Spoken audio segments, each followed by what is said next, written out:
You know, India's Unified Payments Interface, or UPI, has totally changed the game for how hundreds of millions of people handle their money. But what's next? Well, today we're diving into its next huge evolution, a change that's going to redefine not just who can pay, but how they pay. Let's get into how this incredible architectural leap is all set to unfold. So, to really get why this matters, you've got to look at the numbers. In just 1 month, UPI handles a mind-boggling 20 billion transactions. I mean, it is easily one of the most successful digital payment systems anywhere on the planet. Okay, so it's a massive success. But with all that growth, you have to ask a really important question. In a system that needs a bank account, a smartphone, and a certain comfort level with technology, who's being left on the sidelines of this whole digital revolution? Well, it turns out a whole lot of people. We're talking about dependents, like our kids or elderly family members who might not be so comfortable with all this tech. We're talking about domestic staff who often work in a cash-only world.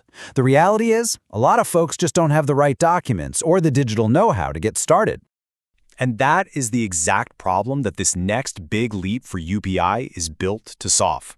It's called UPI Circle, and honestly, it's a pretty brilliant way to start closing that financial inclusion gap. So, what is it, really? At its heart, UPI Circle is what's called a delegated payment framework. Now, that might sound a little technical, but the idea behind it is super simple. A primary account holder can give permission to other people, we'll call them secondary users, to spend money from their account, but, and this is key, only within limits that they control. And this visual right here, it makes the concept crystal clear. You've got one main account that can then empower several other users. Just think about a parent giving their kid a digital allowance, right?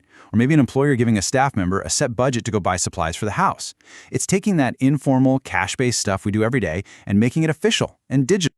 Okay, but you're probably wondering, how does this delegation actually work? Well, the system gives you 2 different ways to do it, and each one is designed for a different level of trust and freedom.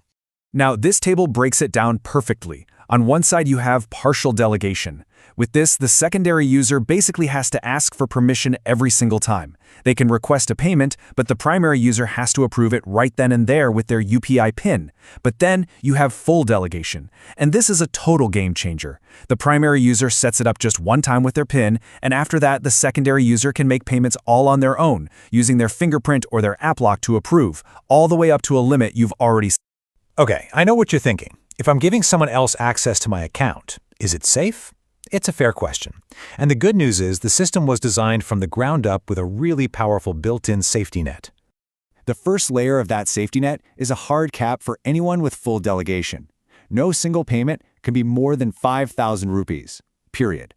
This just makes it impossible for any big, unauthorized purchase to happen in one shot. And the second layer, it's all about giving you, the primary user, complete control over the budget.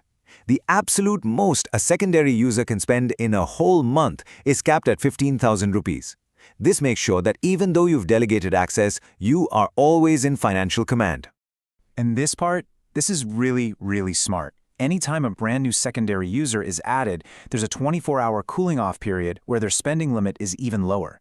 It's a simple delay, but it's a huge roadblock for any fraudster trying to quickly drain an account they just got access to. But here's where it gets really futuristic. Bringing more people into the digital economy? That's just the beginning. The architecture of UPI Circle is so forward-thinking, it's also built for a world where payments aren't just made by us humans. So, welcome to the idea of agentic commerce. The whole point is that this framework isn't just for human secondary users.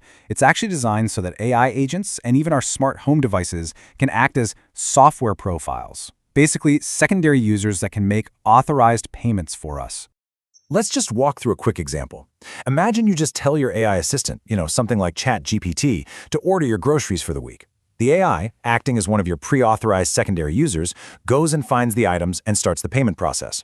And this is all governed by what's called human-in-the-loop security. It means that while the AI can get the ball rolling, you can set rules that require your final thumbs up for certain things, which means you're always in ultimate control. So when you take a step back and look at the big picture, you start to realize this is so much more than just a cool new feature. It's a fundamental upgrade with huge implications, not just for India, but potentially for the whole world. Let's just break down that impact. First, for people who don't have a bank account, every single transaction they make as a secondary user creates a financial footprint. It's a data trail that could one day help them get a loan. Second, for the banks, This is an unbelievably cheap way to bring on new customers. And finally, on the global stage, India is literally pioneering a new model for digital public infrastructure, one that perfectly balances inclusion, security, and being ready for the future. And that really leaves us with one powerful final thought. As the entire world tries to figure out financial inclusion and the rise of AI, could this delegated, secure, and forward-looking framework be the actual blueprint for the future of digital finance everywhere? This is just a glimpse of the future being built as we speak. If you want to explore more deep dives like this one into the intersection of technology and finance, make sure you subscribe to Prashant's Perspective.